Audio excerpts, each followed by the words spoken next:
భార్యకి చీరల మీద బంగారం మీద ఉన్న ప్రేమ భర్త మీద ఉండట్లేదు అంటున్నారు. అలాగే భర్తలకి పక్కింటి దాని మీద ఉన్న ప్రేమ భార్య మీద ఉండట్లేదు అన్నారు. ఇది వాస్తవమే అంటారా? చాలా వరకు వాస్తవమే. పూర్తిగా వాస్తవాన్ని మాత్రం నేను అనుకోను. ఎందుకంటే తన భార్య బాగా అందంగా ఉంటే పొరుగు ఆడ మనిషి అందంగా ఉంటుందని అనుకోడు మనిషి ఎప్పుడైనా సరే. పొరుగింటి పుల్లకూర రుచి అనే సామెత ఉంట మాత్రం ఉంది. కానీ మరీ అంత అందంగా ఉన్న భార్యని కాదని పొరుగింటి అమ్మాయి బాగుందని అనటానికి ఆ మనిషి అంత గుడ్డేయడం కాదు.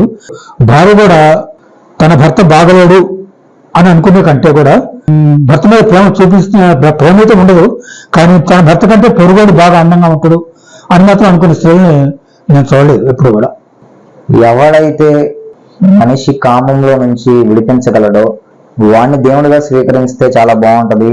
లేని పక్షంలో అసలు దేవుడే లేడని నమ్మటం ఉత్తమమని నేను అనుకోవడం. దానికి ఏమంటారు మీరు? కామం నుంచి విముక్తి పొందాలి అని నేను మాత్రం అనుకోను. సుఖం లభిస్తే, ఆనందం లభిస్తే కామం చాలా మంచిది. కామాన్ని వదలకూడదు. కామం వలన ఆరోగ్య ప్రయోజనాలు కూడా చాలా ఉన్నాయని మనం ఇంతకుముందు వీడియోలో కూడా చెప్పుకున్నాం. మనది అంటే డిప్రెషన్ ఉండదని, తర్వాత తలకాయ నొప్పులు ఉండవని, అవి ఉండవని ఇవి ఉండవని, శృంగారం అంటే సెక్స్ వలన మనకి ఇవన్నీ ఉండవని చెప్పి సైన్స్ చెబుతుంది. నేను నమ్ముతా కూడా. నేనైతే మాత్రం నిర్ధారించి చెప్పలేను, రుజువు మాత్రం చేయలేను. కానీ శాస్త్రజ్ఞులు చెప్పిన మాట నేను నమ్ముతా. కానీ ఇవి ఉన్న మాట నిజమే. కానీ వీటికంటే కూడా ఎక్కువగా మానసికంగా కొన్ని దుఃఖాలు వస్తున్నాయి మనకి. అందుకని ఈ ఆరోగ్య ప్రయోజనం లేకపోయినా పర్లేదు, కానీ ఆ మానసిక దుఃఖాలకు దూరంగా ఉండాలి అని మాత్రం నేను అనుకుంటా. అందుకని ఈ ప్రయోజనంలో కూడా నేను సెక్స్ కు దూరంగా ఉండడానికి కారణం మానసిక దుఃఖాలు ఎక్కువ. ఈగోలతో పోరాటం, అహంకారాలతో పోరాటం ఇవి ఎక్కువ. అందుకని కామంలో ఆరోగ్య ప్రయోజనాలు ఉన్నా కూడా నాకు ఆ కామం వద్దు అని అనుకుంటున్నాను నేను. అంటే ఇప్పుడు కామం వల్ల ప్రపంచ దేశాలన్నీ ఇబ్బంది పడుతున్నాయి. ఎంతో మంది ప్రజలు ఎన్నో రకాల బాధలు అనుభవిస్తున్నారు. దాని నుంచి దేవుడు విముక్తి కలిగిస్తే అతన్ని దేవుడిగా స్వీకరించవచ్చు అంటున్నాను. కానీ అలా విడిపించే వాళ్ళు ఉంటారంటారా? కామం నుంచి ఒకరు విడిపించేది ఉంది. తనకి ఇష్టం లేకపోతే, తనకు బాధ ఉంటే తనే బయట రావచ్చు కామం నుంచి. అంతేగాని ఒకళ్ళు ఏదో నీకు ఏదో సుఖాలు కష్టాలు ఉన్నాయని చెప్పి నువ్వు విముక్తి పొందు అని చెప్పి అతను సలహా ఇస్తే వెళ్ళొచ్చు. కామంలో చాలా ఇది ఉంది, నువ్వు స్త్రీలకు దూరంగా ఉండు, ప్రమాదాలు వస్తే ఇట్లా పేపర్లో రోజుకో వార్త ఉంటుంటాం, 20 సంవత్సరాలు జైలు పడ్డది, ఊరి కంబం ఎక్కిండు అని చెప్పి వింటున్నాం కదా, నువ్వు కొంచెం దూరంగా ఉండిందని మనం సలహా చెప్పగానే, కానీ అతన్ని మనం నిర్బంధించలేము మనం. తర్వాత అతను విముక్తి పొందిన కూడా అతను దేవుడి కింద వ్యక్తం కాదు, అతను స్వయంగా ఉంటాడు అంతే. దేవుడు అసలు లేనేలేడు కాబట్టి దేవుడి ప్రసక్తి లేదు ఇందులో. కామంలో దుఃఖాన్ని అనుభవించకుండా బయటపడ్డాడు మంచిదే.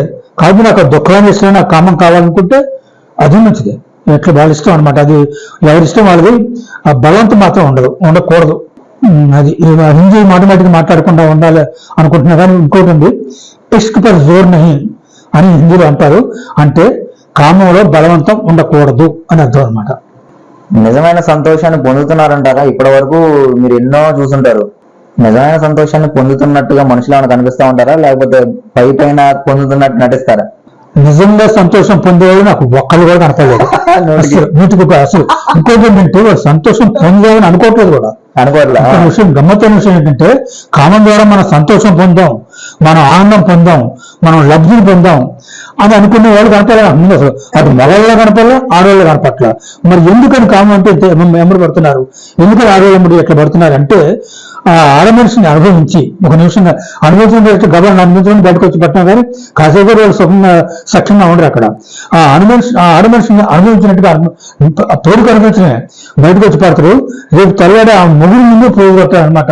తర్వాత జనానికి కూడా చెప్పాలా, ఆ మూడు కంటే కూడా మేము మూడు, ఆ మొగుని దెబ్బతీస్తాను నేను అని చెప్పి ఆ మొగుని అటాక్ చేయడానికి ప్రయత్నిస్తాడు తప్పితే మగోడు ఇక అంతకంటే ఆనందం అనిపించాలనే ఉద్దేశం మగవాడికి లేదు. మరి అలా ఆడవాళ్ళని అనిపిస్తున్నారంటారా? ఆడవాళ్ళు కూడా ఎందుకు అంటున్నారంటే, నేను వాడిని కుక్కని చేశా, వాడిని నా చుట్టూ 100 సార్లు తిప్పుకున్నా, వాడిని పట్టుకుని తన్నా కూడా. కొంతమంది తంతారు కూడా ఆడ ఈ సక్సెస్ పంచబెట్టేప్పుడు కదా దాడి తంతారు కూడా.